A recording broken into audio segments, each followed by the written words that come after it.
Welcome to the Guitar Channel. I'm super happy to welcome you a new interview. I am with David from Leno Guitars. David, how are you doing today for day 2 of the show? I'm great. I'm having a great time here, and very happy with the feedback from people at Madrid Guitars. Yeah? Yeah. Is it the first time you are exhibiting here in Madrid? Yeah. Or you were there last year? No, I didn't come. I have friends, I have luthier friends that came here and told me how great it was, and I thought that it would be great to be here this time. Okay. Before we talk about your guitars and what you do, you have to tell me a little bit more about yourself. How did you become a guitar builder? What's your story? Well, I began playing guitar at a very young age, and actually playing guitar was my passion. Yeah. I then studied civil engineering. I'm actually a civil engineer. I worked as a civil engineer, but I really like guitars, and I found a luthier in Barcelona that was teaching how to make guitars. I contacted him, and I started with him to making an acoustic guitar. That took me like a year. And I stayed with him like for 4 years. Then I decided that I wanted to become a professional luthier, so I went to Ireland, to the Irish School of Luthiery. Okay. Where is it based in Ireland? In Galway. Okay. It's an incredible city. Actually, I really would like to go back, and I will probably will. In there, I learned a lot of things, and then I established my own workshop. I started after making different guitars, trying to copy the traditional models. I started working on my own designs, and I came out with what you've seen on my table. These 3 models, which are what I'm showcasing today here. Okay. And do you think being an engineer helped you as a luthier or not at all? Yeah. Yeah? Because actually, in my starting as an engineer, I work as an structurist. So the structure of the guitar and how it behaves, it's something that has always amazed me, and actually I'm always questioning me about it. And then I also think that the way an engineer thinks about how things behave has made me try to go a little bit farther than just building a guitar and trying to what I call, try to achieve how to shape the sound, which is an important thing. And actually, at the end, is what you're trying to get, a guitar that sounds good. And so you would say that you have a more scientific approach than a standard luthier then? Well, or it is still dark magic anyway? No, I don't believe in magic things. It's just something that when I started building guitars, I read a lot of books, I saw a lot of videos, and there's some people that was actually saying that, you just have to take the guitar and tap here and just, test the rigidity of the top. Yeah. That's important, but I was trying to a different approach to it, probably more objective in the sense that I wanted some data, and the vibrational modes and the Chladni plate theory lets me approach the shaping of the sound on my guitars be more objective. I can see data, and it really helps me. Okay, cool. So you have a nice parlor guitar with you, so tell us everything about it. Well, this guitar is my smallest model. Yeah. It has a 25-inch scale. Let's try to show it on the screen. Yeah, I can show it. Right, yeah. I don't know if you can see it. It's 25-inch scale. It has a compound radius, 16 inches to 20. Okay, which is not too common on acoustic guitar, right? No. Well, it's starting to become more common, especially on luthiers. Probably not on the more commercial brands. Okay. But I think it makes it easier to play on the higher frets. Okay. What else? This one has Indian rosewood for back and sides, European spruce from the Carpathians. Nice. It has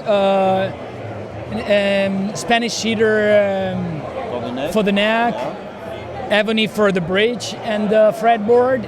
It has Goto 510 for the tuners. Some exotic ebony on the back plate of the headstock. All my guitars has this volute in here that you can see, which reinforce the access to the truss rod. And I really like this design of rosette, which ends which has no end, through the sound hole. And tell me how you attach the neck to the body, because Okay. that's kind of special. Yeah, my guitars are bolt-on, so I can take off the neck with just taking off the strings and taking off 2 bolts that are attached to the neck and 2 bolts that are attached to the fretboard. Okay, so there is no glue at all between the No neck glue. and the body No, of the guitar. The fretboard is just stays on the top, but it's not glued. Okay, interesting. Yeah, it gives me. I've tried a different approach to it, which was to bolt on the neck, but to glue the fretboard to the top. But then I realized that if you glue a piece under the fretboard, the amount of surface in contact between the neck and the neck block is higher, so I can achieve a lot of sustain, and I think that the transmission of the vibrations to the body are higher. Okay. What about the overall line of your body? Because that's really something that struck me when I went around the show. I almost stopped on my tracks when I was in front of the booth, because you have a very nice design. So how did you draw it? Is that easy to draw such beautiful guitars? Well, I don't know if it's easy or not. It just comes out naturally. What I usually do is I first draw the guitar on a paper. Okay. And after that, I take it to the computer and I draw it, so I can still correct some lines if I find that there's no enough continuity between the lines. I like to call my designs very organic, because I really like the lines to flow easily, and I think that you can see that in my designs. Okay. And tell me how you voice a guitar. How do you handle that? Well, it's I'm still working on that, because it's a very long path. But as I told you before, I fine-tune the top, the cavity, and the back using the Cladny plate tuning theory, which is trying to achieve certain the different vibrational modes at a certain frequencies. Okay. So trying to achieve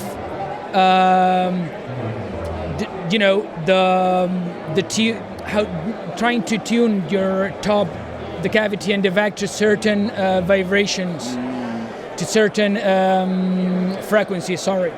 So this way I can try to control the sound that I'm going to achieve with the guitar. Okay. And you told me when we were in front of your booth that when you tune the guitar, when you are working on the braces and everything, you choose not to tune it to G sharp or something like that, but in between, because you don't want to have peak resonancy and stuff like that, right? Yeah. Is that correct? Is that correct? Yeah? That's correct. I mean, this guitar, this is a parlor guitar. I try to tune the top. That's just an example, okay? I try to tune this guitar to be in between 170 and 180 Hz. Okay. Okay, if I tune to that certain frequency, I would try not to relay that frequency in a certain note. I try to relay it in between the notes. Okay, you don't want to be dead on a specific note. Okay. Okay, that allows me not to get ghost notes around the fretboard, and a very how would I call that? a very even Okay. sound on all the notes of the fretboard. What about the finish you use on your instrument? Well, it depends on the client, but my usual finish is I use a polyurethane finish, satin with closed pore on the top and open pore on back and sides. Okay. On the neck, I use different approaches. Sometimes I use hard wax oil, which allows me to get a very natural finish. Even it looks like it was just natural wood. And sometimes I use polyurethane too, which covers the wood a little bit more, and it's more it lets you slide your hand a little bit better. Okay. Would you say that, for example, this parlor guitar is more for finger style, finger picking, or whatever? Or? Well, even though I think that this guitar is very calibrate and I try to get really good bass from it. I think that this guitar it's more designed for the fingerstyle guitarist. Okay. But at the same time, if I change the top, for example, for a cedar top, it would perfectly suit a jazz guitarist. It depends on what you're trying to achieve. Of course, it's not a guitar designed to be strummed. That would probably be more like my small jumbo model or probably my dreadnought. But this one, I think it works perfectly for the fingerstyle and more for the solo guitarist. Let's talk about money now, David. So what's the price of that guitar, that beautiful guitar? All my guitars, start at the same price, which is 3,000 euros. Okay, so this one, as it is now, it's 3,000 euros. It's 3,000 euros. Of course, you've got lots of options to customize your guitars, and it depends on the woods. You can that price may increase depending on your choice of woods, your choice of tuners, depending on if you want a different case. The 3,000 euros include a handmade case that perfectly fits the guitar. And I saw the case, it's beautiful too. Thanks. Yeah, all right. If people want to have more information about what you do, where do they find you on Earth and on the cyberspace? Well, yeah, they can find me on the internet. I've got my website. You can just text Leno Guitars and you'll see my website. Okay. I've got Facebook, Instagram.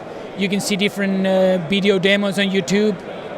Okay. And you've got an email to contact me and a phone number, so you can contact me anytime. And where are you based, in Spain?